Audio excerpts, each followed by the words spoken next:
mais regarde ce que j'ai trouvé. Un minuscule livre du XVIIe siècle contenant des œuvres de Boès et d'Épictète.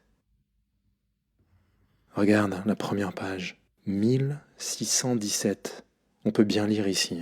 M, D, C, X, V, I, I. 1617. En France, c'est une année de bascule. Louis XIII commence vraiment à perdre le pouvoir.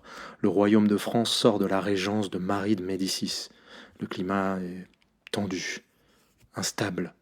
Dans ces moments-là, on imprime ce petit livre de poche. Dedans, il y a Épictète et Boès.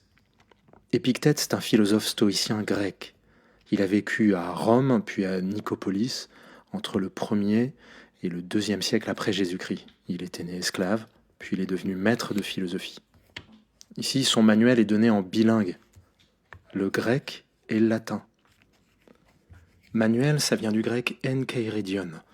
Et c'est un petit jeu de mots. Enkeiridion, c'est littéralement cette petite chose que l'on tient dans la main.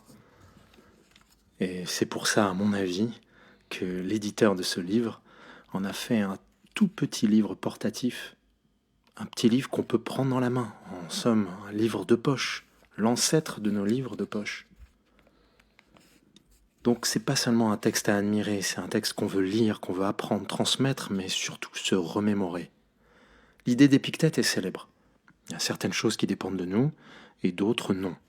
Dépendent de nous nos jugements, nos choix, nos réactions. Quant à la fortune, la réputation, les événements, les autres, notre corps, non, tout ça, ça ne dépend pas de nous. Nous n'avons aucun pouvoir absolu dessus. Et puis, il y a Boès.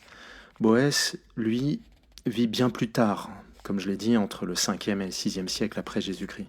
C'est un auteur latin, donc de la fin de l'Antiquité.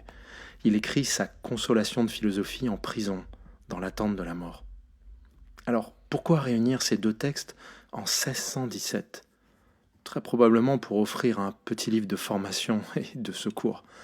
Épictète t'apprend à te gouverner toi-même, Boès t'apprend à tenir quand le monde extérieur s'effondre. Dans cette époque de bascule, ce tout petit livre n'est donc pas juste ancien. C'est une bibliothèque portative contre le malheur.